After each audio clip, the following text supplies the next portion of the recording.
Good morning मित्रों। ધોરણ 11 physics અને આપણું ચેપ્ટર નંબર 2 ચાલી રહ્યું છે। આજનો આપણો લેક્ચર નંબર 11। મિત્રો લાસ્ટ ટાઈમ આપણે ક્વેશ્ચન નંબર દર્પણના ક્વેશ્ચન નંબર 11, 12 અને 13 જોયા। આજનો આપણો ક્વેશ્ચન નંબર છે 14। ફોલિક એસિડના અણુના પરિમાણ નક્કી કરવા માટેની રીત।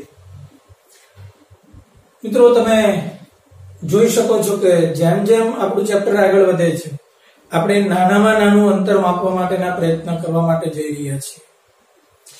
શરૂઆત આપણે મીટર પટ્ટીથી કરી। મીટર પટ્ટી, વર્નિયર કેલિપર્સ આવ્યો, સ્ક્રૂ ગેજ આવ્યો, માઇક્રોસ્કોપ આવ્યા। માઇક્રોસ્કોપની અંદર પણ ઓપ્ટિકલ માઇક્રોસ્કોપ જોયો, ઇલેક્ટ્રોન માઇક્રોસ્કોપ જોયો, ટનલિંગ માઇક્રોસ્કોપ।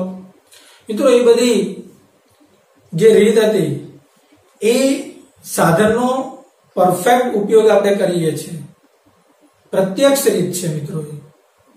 પણ જેવી રીતે સૂર્ય અને પૃથ્વી વચ્ચેનું અંતર, પૃથ્વી અને ગ્રહો વચ્ચેનું અંતર, ગ્રહોનું પરિમાણ નક્કી કરવું એ જે કેવી પરોક્ષ રીત હતી, એ જ રીતે અહીંયા અણુઓનું પરિમાણ નક્કી કરવા માટે આપણી પાસે એક પરોક્ષ પ્રકારની રીત અવેલેબલ છે। આપણને કહે છે ઓલિક એસિડ, એક ખાસ પ્રકારનું એસિડ છે। આ ઓલિક એસિડના જે અણુઓ છે તેનું પરિમાણ નક્કી કરવાની વાત કરે છે મિત્રો। કોઈ પણ અણુને આપણે આગળ તમે જોશો અથવા તો કેમિસ્ટ્રીમાં પણ ભણશો, કોઈ પણ અણુને આ રીતે r ત્રિજ્યાના દ્રઢ ગોળા તરીકે ગણી શકાય। કોઈ પણ દ્રવ્યનો અણુ અને એ અણુ પછી પરમાણુ, તો એ જે અણુ છે કે પરમાણુ છે તેને r ત્રિજ્યાના દ્રઢ ગોળા તરીકે આપણે લઈ શકીએ। તો આવા એક ઓલિક એસિડનો અણુ છે તેનું પરિમાણ નક્કી કરવું છે। મિત્રો પરિમાણ એટલે સામાન્ય રીતે આપણે તેને વ્યાસ તરીકે ઓળખીશું। ધારો કે આ ઓલિક એસિડના અણુનો વ્યાસ એ સ્મોલ t છે અને એ મારે શોધવો છે। ઓકે, તો તેના માટે આપણે કોઈ સાધનનો ઉપયોગ નથી કરવાના। એક આપણી પાસે પરોક્ષ પ્રકારની રીત છે। અહીંયા તો ખાલી એવું લખીને આપેલું છે કે રીત વર્ણવો, પણ મિત્રો પ્રશ્નને વધારે ડિટેલમાં આપણે લખી શકીએ પરોક્ષ રીત વર્ણવો। શું કરવાનું છે હું તમને જણાવી આપું। ઓલિક એસિડના સ્તરને એવી રીતે હું ગોઠવીશ કે જેથી આવા ઘણા બધા ઓલિક એસિડના અણુઓ આ રીતે ગોઠવાય। એક જ સ્તર, આજે તમે સ્તર જુઓ છો ઓલિક એસિડનું સ્તર, ધારી લો કે આ કોઈ એક સપાટી છે મારી પાસે, તો આ સપાટી પર ઓલિક એસિડનું સ્તર હું ગોઠવીશ। એ જ ખાસિયત છે આ સ્તર કઈ રીતે તમે ગોઠવી શકશો। આપણે આખા પ્રશ્નની અંદર એ નક્કી કરવાનું છે કે આ ઓલિક એસિડનું સ્તર કઈ રીતે ગોઠવાશે। એકવાર સ્તર ગોઠવાઈ જશે પછી એ જે સ્તરની જે જાડાઈ છે મિત્રો, એ આ t એ ખરેખર એ સ્તરની જાડાઈ છે અને જાડાઈ છે માટે તે અણુનો પરિમાણ છે। તો એક્ચ્યુઅલી આપણે ઓલિક એસિડના સ્તરની જાડાઈ નક્કી કરવાના છે અને મિત્રો એ જે જાડાઈ આવશે એ જ આપણા માટે સ્તરનું પરિમાણ થશે। ઓકે મિત્રો, ચાલો તો સૌપ્રથમ આના માટે શું કરીશું, એક બીકર લઈએ અને એ બીકરની અંદર આલ્કોહોલ લઈએ અને આલ્કોહોલમાં ઓલિક એસિડને મિક્સ કરીએ। કેટલું દ્રાવણ બનાવીએ? 20 સેન્ટીમીટર ક્યુબ। કેટલું? 20 સેન્ટીમીટર ક્યુબ। ધારી લો કે આ એક મારી પાસે બીકર છે, આ બીકરની અંદર હું આલ્કોહોલ પ્લસ ઓલિક એસિડનું મિશ્રણ ભરીશ।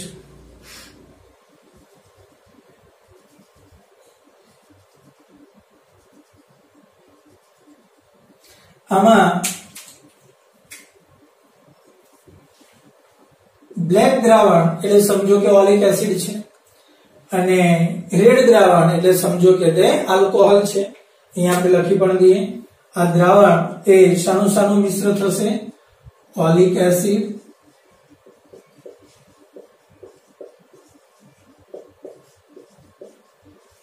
પ્લસ આલ્કોહોલનું દ્રાવણ. મિત્રો બંને દ્રાવણ ભેગા મળીને 20 સેન્ટીમીટર ક્યુબ છે. એટલે ઓલિક એસિડ 20 સેન્ટીમીટર ક્યુબ છે અને આલ્કોહોલ એ 20 સેન્ટીમીટર ક્યુબ છે અને આ 20 સેન્ટીમીટર ક્યુબ ની અંદર ઓલિક એસિડ નું પ્રમાણ મિત્રો 1 સેન્ટીમીટર ક્યુબ નું છે. ફરી પાછું જણાવું, 20 સેન્ટીમીટર ક્યુબ નું આલ્કોહોલ મિશ્રિત ઓલિક એસિડ નું દ્રાવણ લીધેલું છે, જેમાં ઓલિક એસિડ નું પ્રમાણ 1 સેન્ટીમીટર ક્યુબ છે. હવે છે વાત સમજમાં? ઓકે, તો કોઈ મને પૂછે કે આ દ્રાવણમાં ઓલિક એસિડની સાંદ્રતા કેટલી? તો મિત્રો આ દ્રાવણની અંદર ઓલિક એસિડની સાંદ્રતા થશે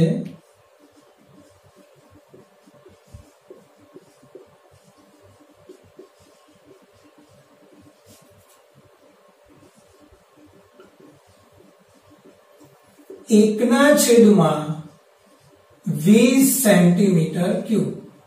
આનો મતલબ કે 20 સેન્ટીમીટર ક્યુબ દ્રાવણમાં ઓલિક એસિડ 1 સેન્ટીમીટર ક્યુબના પ્રમાણમાં છે, 1/20.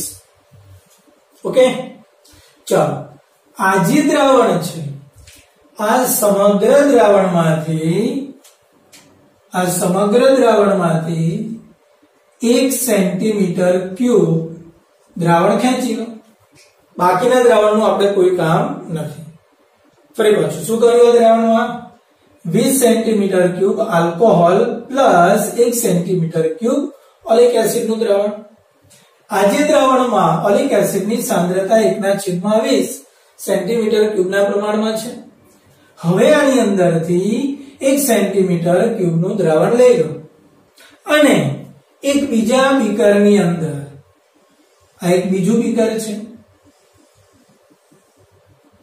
આ બીજા બીકરની અંદર પાછું 20 સેન્ટીમીટર ક્યુબ આલ્કોહોલનું દ્રાવણ લઈશ. આજે તમે રેડ દ્રાવણ જોઈ રહ્યા છો એ આલ્કોહોલનું દ્રાવણ છે અને આ જે આલ્કોહોલ અહીંયા લખી દઈએ આપણે,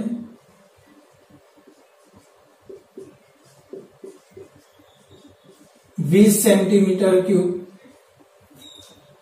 આ આલ્કોહોલ ની અંદર આમાંથી નીકળેલું 1 સેન્ટીમીટર ક્યુબ અંદર મિશ્રિત કરી દો.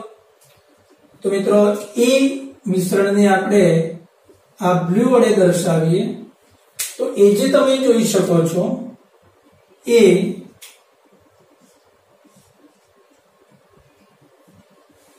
એક centimetre cube alcohol plus oleic acid. તો મિત્રો હવે આ જે નવું દ્રાવણ બન્યું એ દ્રાવણમાં ઓલિક એસિડની સાંદ્રતા કેટલી થશે? તો આટલી સાંદ્રતા તો હતી જ, 5/20 આવી જશે. તો ફાઇનલી ઓલિક એસિડની સાંદ્રતા પરિણામી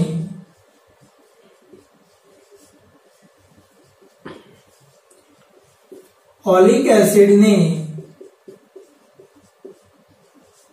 સાંદ્રતા બરાબર 1/20 સેન્ટીમીટર ક્યુબ થશે.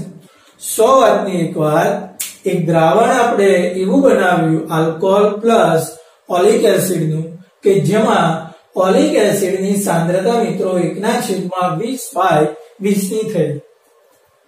ચાલો આવી વાત સમજમાં. હવે એક પાત્રમાં પાણી ભરો અને એ પાણી પર આ ઓલિક એસિડ ને ઉપર એક આજે તમે જોઈ શકો છો આવા સ્તરની અંદર તમારે ઢાળી દેવાનું છે. પણ મિત્રો એ રીતે કરશો તો ધ્યાન એ રાખવાનું છે કે તે પાણીમાં મિશ્ર નહીં થાય, પાણીમાં મિશ્ર ન થાય એ રીતે આપણે કામ કરીશું. તો જોઈએ શું કરી શકાય. ધારો કે આ મારી પાસે એક બીકર છે અને આ બીકરમાં ભરેલું છે પાણી.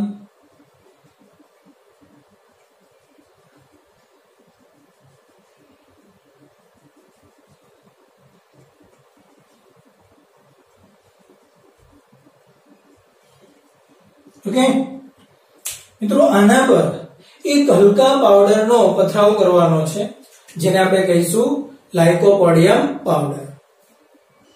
અહીંયા આજે તમે બ્લુ લાઇનિંગ જોઈ શકો છો. તો પાણી ઉપર આ બ્લુ લાઇનિંગ એ શું છે?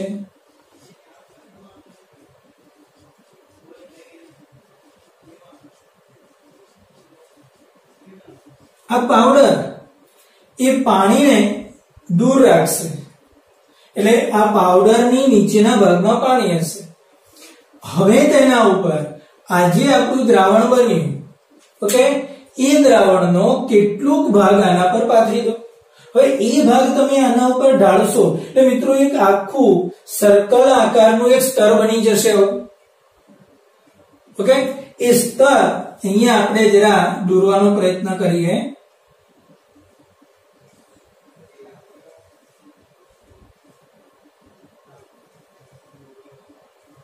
આ રીતે આ વર્તુળ આકારનું આખું તે સ્તર બની જશે. આ અત્યારે તમે દ્વિપરિમાણમાં જુઓ છો, પણ આ જ વસ્તુને જો તમે ત્રિપરિમાણમાં જોશો મિત્રો તો એ આ પ્રમાણે આખું સર્કલ બની જશે. અને એ સર્કલની અંદર આ ઘણા બધા અણુઓના સ્તર ગોઠવાયેલા હશે.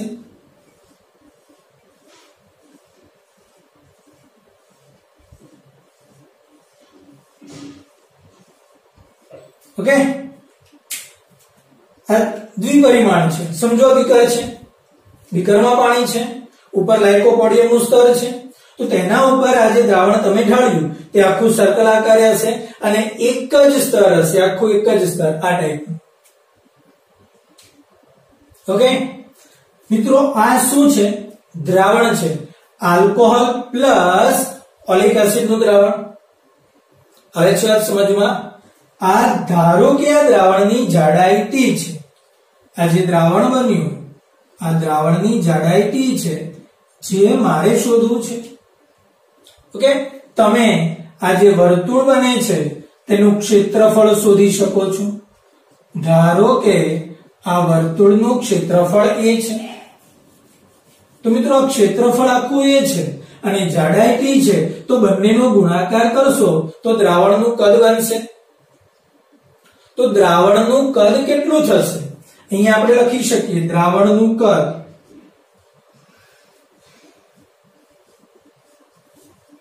બરાબર a into t. ફરી પાછું શું કર્યું મેં? આલ્કોહોલ 20 સેન્ટીમીટર ક્યુબ, તેમાં કોને લીધો? Oleic acid 1 centimetre cube. એટલે સાંદ્રતા કેટલી બની ગઈ? 1/20.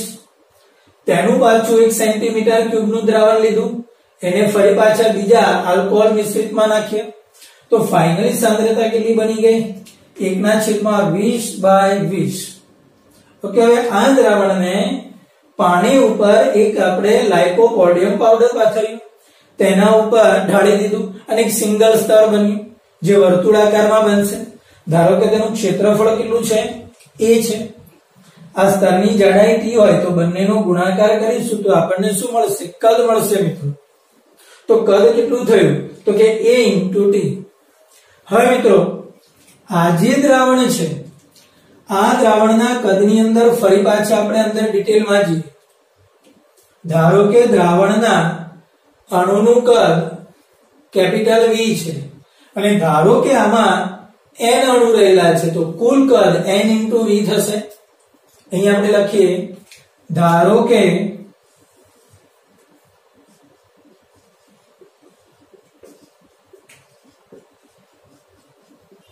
દ્રાવણના અણુનું કદ કેપિટલ V છે અને આવા n અણુ છે, માટે કુલ કદ બરાબર nv થશે.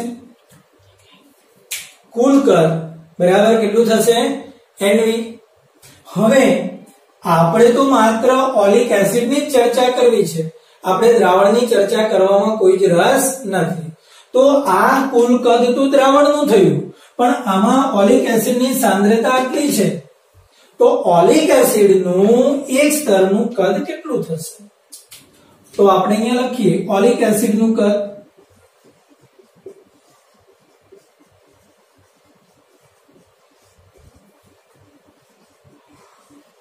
તો સિમ્પલ છે, NV થયો અને આ NV ગુણ્યા તેની સાંદ્રતા.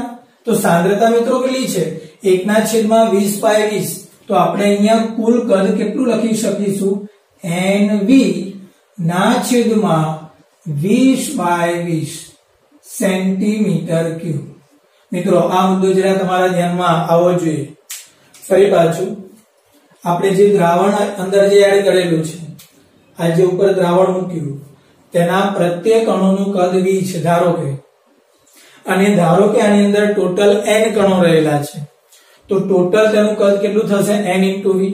ધારો કે આ n કણ છે, આ એક કણનું v, બીજા કણનું v, આવા n કણ, એ ટોટલ કેટલું થઈ જશે? n * v. બરાબર. પણ એ તો દ્રાવણની વાત થઈ. આપણે અહીંયા શોધવાનું છે કોનું? ઓલિક એસિડ માટે. તો ઓલિક એસિડ માટે શું થશે? તો એને ગુણ્યા સાંદ્રતા કરી દો. તો આ NV તો હતો જ, એને ગુણ્યા 1/20/20 એટલે આખાના છેદમાં 20/20 થશે. તો મિત્રો આજે તમે જોઈ શકો છો આ એક કોનું કદ મળ્યું? તો કે પાણી પર રહેલા ઓલિક એસિડનું કદ મળ્યું. તો મિત્રો આ બી તો ઓલિક એસિડનું જ કદ છે કે નહીં? દ્રાવણનું ખરું, પણ સાથે સાથે આપણે કોનું કહી શકાય? ઓલિક એસિડનું. તો મિત્રો આ બંને કદ કોના થયા? ઓલિક એસિડના. આપણે શોધવી છે શું? જાડાઈ. તો જો આ બંનેને સરખાવી દઉં તો મિત્રો શું થશે? A * T બરાબર NV છેદમાં 20/20.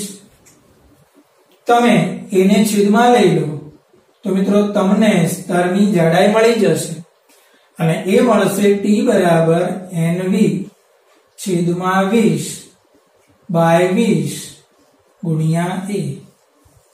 અને કેલ્ક્યુલેશન કરતા આ જે જાડાઈ છે તે મિત્રો 10⁻⁹ મીટરના ક્રમની મળે છે.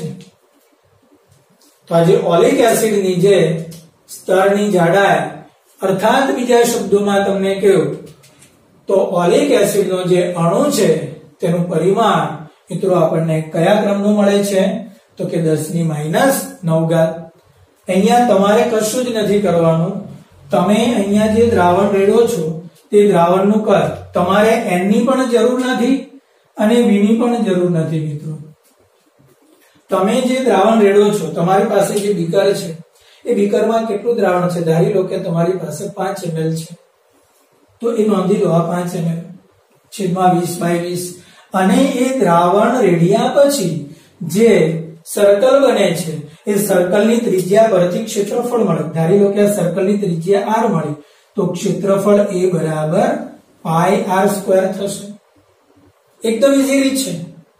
શોર્ટ એક વાત એકદમ શોર્ટમાં બતાવીએ. એક બીકર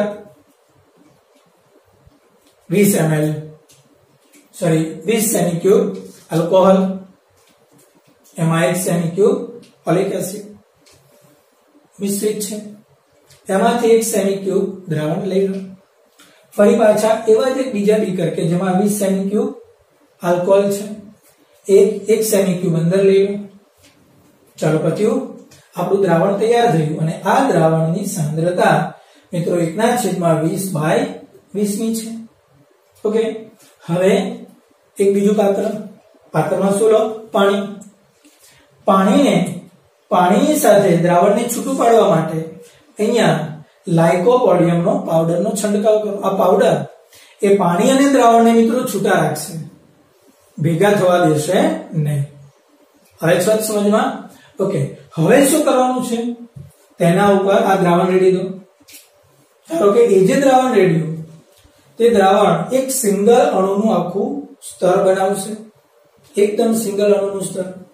ઓકે, ધારો કે જાડાઈ D છે, અને તમે આ જે સ્તર જોશો ઉપરથી તો એ કેવું હશે? સર્કલ આકારે હશે અને આ જે સર્કલ આકારે જે સ્તર છે તેની ત્રિજ્યા તમે જાણી શકો તો તેના પરથી તમને ક્ષેત્રફળ મળે પાય સ્ક્વેર પરથી. ક્ષેત્રફળ અને જાડાઈ કરો તો તમને કદ મળે. મિત્રો આ કદ મેળવવા માટેની આપણી પાસે બીજી પણ રીત છે. શું કરશું? ધારો કે જે દ્રાવણ છે મેઇનલી એ જે ફાઇનલી જે દ્રાવણ બન્યું એક અણુનું કદ v હોય. ધારો કે આવા ટોટલ n કદ છે, ટોટલ n અણુ છે તો ટોટલ કદ n * v થશે. પણ તેની સાંદ્રતા 1/20 * 20 છે.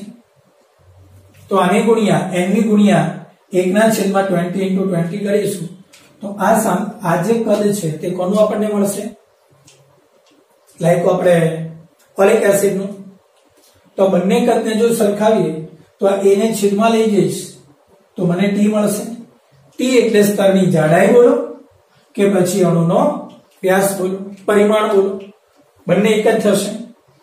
ઓકે, તો nv દ્રાવણનું કદ થયું, a તો કે ત્રિજ્યા પરથી તમને ક્ષેત્રફળ. તો એકદમ સિમ્પલી તમે t બરાબર nv/20 * 20 * a કરીને તમે શોધી શકો છો. આ રીડિંગમાં તમને આંકડો 10⁻⁹ મીટરના ક્રમનો મળે છે. જેટલી વધારે સચોટતા તરફ જવું હોય એટલું આમાં ઓલિક એસિડની સાંદ્રતા ઓછી રાખો. અહીંયા 20/1 રાખ્યું, તમે 30/1 રાખો, સેકન્ડ ટાઈમ બી 30/1 રાખો તો અહીંયા 30/30 થશે. તો તમને એક્ઝેક્ટલી સચોટ દ્રાવણની અંદર તમને જાડાઈ મળશે. પણ આંકડો તમને લગભગ 10⁻⁹ મીટરના ક્રમનો જ મળશે. બોલો હવે છે વાત સમજમાં? ઓકે, તો આ થયો આપણો પ્રશ્ન નંબર 14. ઓલિક એસિડના અણુનું પરિમાણ નક્કી કરો. ઠીક છે મિત્રો, તો આજના લેક્ચર પૂરતું આટલું રાખીએ. નેક્સ્ટ લેક્ચર માટે ફરી પાછા મળીશું.